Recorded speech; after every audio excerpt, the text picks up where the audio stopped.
Buenas noches, amigos. A nombre del grupo Marcos Escudero, quiero darles la bienvenida a esta nueva sesión de Diálogos al Café. El título de la sesión de hoy es Crisis institucional y conflicto de poderes y se da en un contexto bastante particular en el que tenemos una asamblea legislativa plurinacional que de acuerdo a diseño constitucional está presidida por un miembro del Ejecutivo y que no sesiona.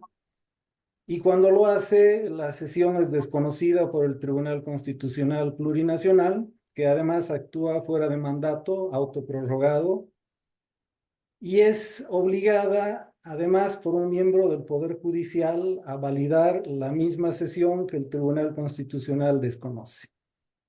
Para ayudarnos, tenemos la participación de Jorge Comadina, sociólogo y además diputado nacional. Estimado Jorge Yoyo, por favor. Muy buenas noches a todos. Yo quiero aportar a esta charla con un vistazo de la actual crisis desde la Asamblea Legislativa Plurinacional, en mi calidad de diputado, pero también de sociólogo, ¿no? Y en este primer cuadrito que les estoy mostrando, eh, anoto algunos de las modificaciones en la correlación de fuerzas en la Cámara de Diputados. Perdón, esto me salté, la voy a subir. Perdón. Ups. Ahí está. Ahora sí. Ok.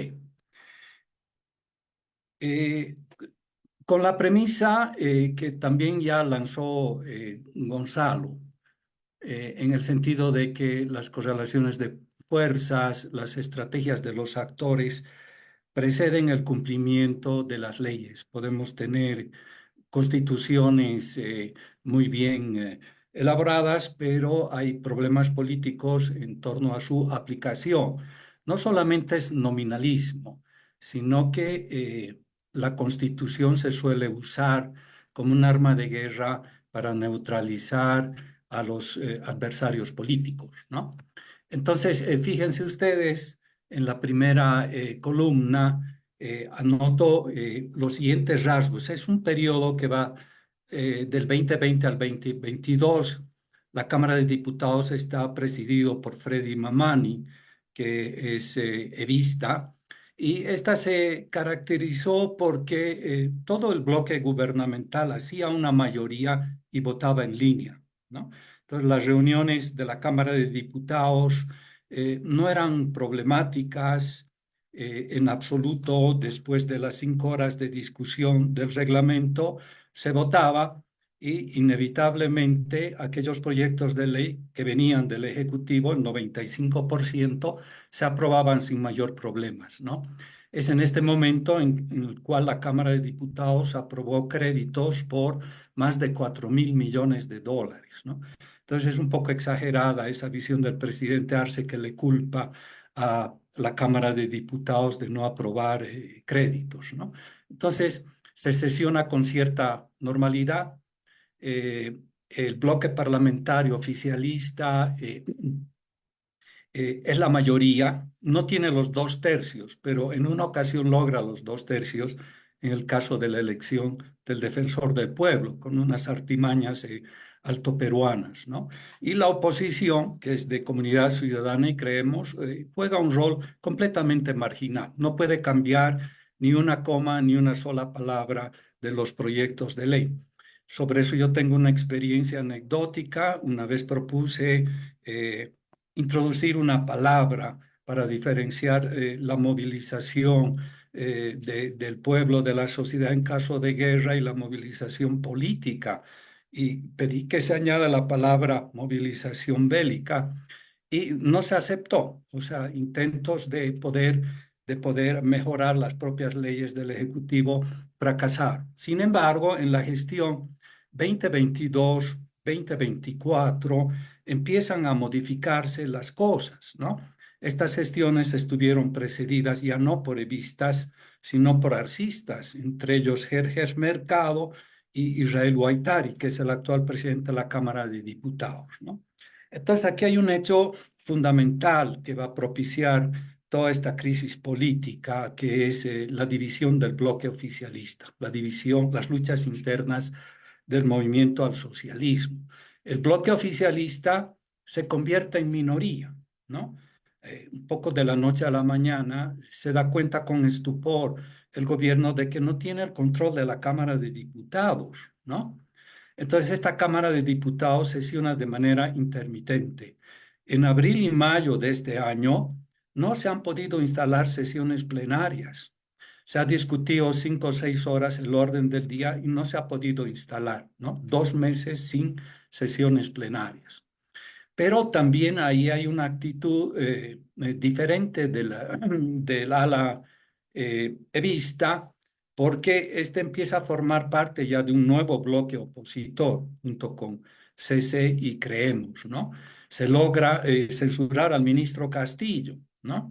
Él estaba formalmente censurado y no podía, de acuerdo a la Constitución, ser nombrado nuevamente. Tendría que estar 3 años en la congeladora, ¿no?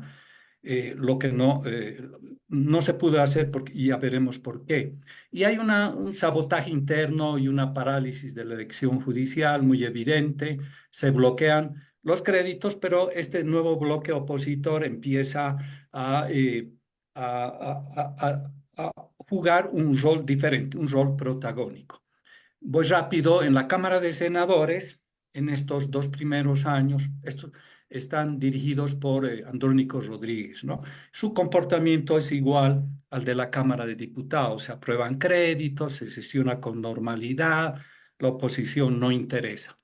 El 2023 se vuelve a elegir a Andrónico Rodríguez, pero dado que había ya la lucha interna del movimiento al socialismo, van a cambiar las cosas de una manera más o menos radical. Entonces, se hace un acuerdo de 19 puntos entre la Levista, Creemos y Comunidad Ciudadana, que logran los 2/3 del control de la Cámara de Senadores. Imagínense ustedes. Este acuerdo, como ustedes lo recuerdan, implicaba la aprobación de la ley 075 y 073, que son aprobados por 2/3 en la Cámara de Senadores, ¿no? Entonces, hace poco se han rechazado los 19 contratos mineros, ¿no? Que no tenían licencia ambiental, una cosa inimaginable en los 2 primeros años. Y el rol de la oposición es muy importante, ¿no? Tiene el control absoluto de la Cámara de Senadores. Y en lo que se refiere a la Asamblea misma, pues ustedes saben que es la unión de diputados y senadores. Está presidida por Choquehuanca, que es el gran ausente de todo este teatro, ¿no? No está presente en ningún caso, no tiene liderazgo, en fin. Y estos 2/3 aprueban el 6 de junio del 2024 la ley 075, ¿no? Entonces, la Asamblea Legislativa se rebela contra Choquehuanca, contra Arce y contra el TCP y los desconoce sus actos desde el 2 de enero de este año. El siguiente cuadro, las actuaciones anticonstitucionales del TCP. Gonzalo ya habló de esto, ¿no? Este tipo de actuaciones se remontan, por supuesto, a 2017, con la aprobación de la elección indefinida, pero ahí pongo algunos otros hechos que muestran ya este conflicto entre el TCP y la Constitución, ¿no? Actos anticonstitucionales, ¿no? Y al año 2023, am, antes de la sesión del 6 de junio, antes de la autoprórroga, ya hay algunas actuaciones anticonstitucionales, ¿no? Por ejemplo, el 2023, los ministros censurados pueden volver a sus cargos. A Castillo lo salva el TCP, ¿no?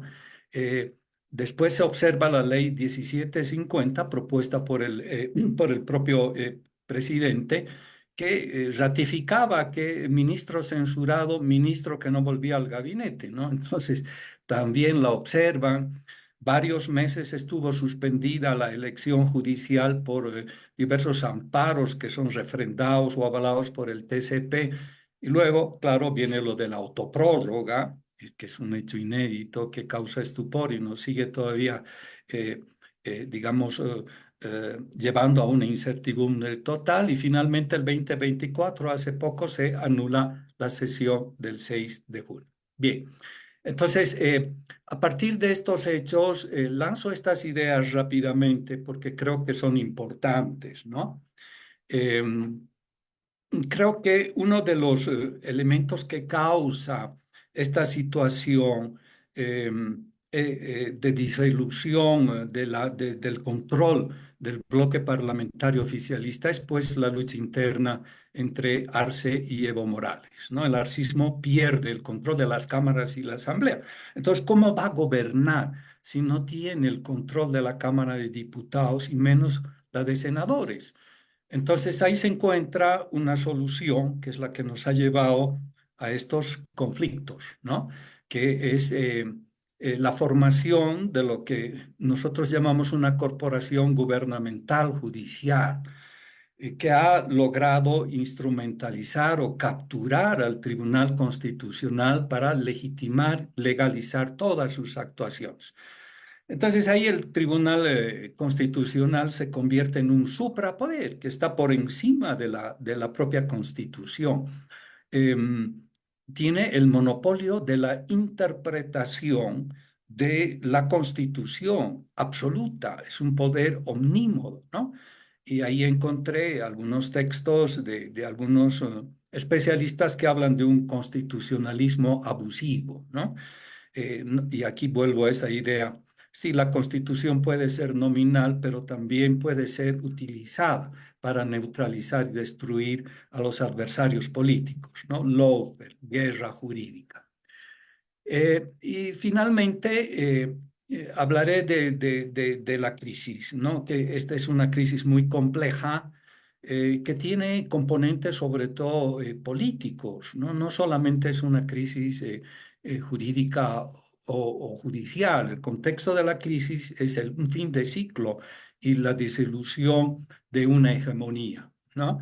Y sin embargo, es este contexto de disolución hegemónica, de fin de ciclo del modelo político, del modelo económico, el que provoca la escisión del MAS y no al revés. No es la lucha interna del masismo el que provoca este fin, esta crisis del ciclo masista, sino al revés. La lucha Arce-Evo es un síntoma más de la disolución de este ciclo político.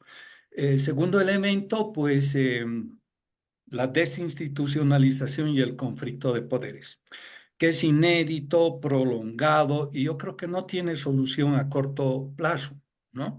El otro día lo escuché a Rodríguez Belcé caracterizando esto como un momento constituyente, ¿no? No constitutivo, y que puede o no conducir a una serie de reformas constitucionales parciales, ¿no? O a reformas judiciales, y que tiene una correlación con estas movilizaciones, conflictos, situación de conflictividad que hay no solamente en el Estado, sino en la propia sociedad. Sobre esto podemos discutir después, ¿no? Esto no quiere decir que estamos en un momento refundacional del Estado, ni ante la promesa o el mito de que una nueva constitución que haga tabula rasa con la anterior puede resolver todo, ¿no? Finalmente, creo que hay una crisis de autoridad y un bloqueo mutuo entre la Asamblea Legislativa y la Corporación Judicial Gubernativa. ¿Qué quiero decir con esto? Y esto es, creo, algo importante. Quiero decir que no, el gobierno y el TCP están ante el desafío de hacer cumplir sus resoluciones, ¿no? Entonces, ellos tienen la fuerza pública, que sería algo que permitiría el cumplimiento, se involucraría que metan presos a los miembros de la Asamblea Legislativa que estuvieron en la sesión del 6 de junio. ¿Cómo van a hacer para hacer cumplir estas decisiones que deberían ser absolutamente incuestionables, ¿no? Entonces ahí hay una lesión en la autoridad del Estado. Y viceversa, ¿no? La Asamblea Legislativa, el bloque mayoritario de la Asamblea Legislativa tampoco tiene atribuciones para ejecutar sus leyes. Eso le corresponde al gobierno. Entonces hay un problema ahí muy grave de bloqueo mutuo que puede persistir y ser uno de los escenarios, ¿no?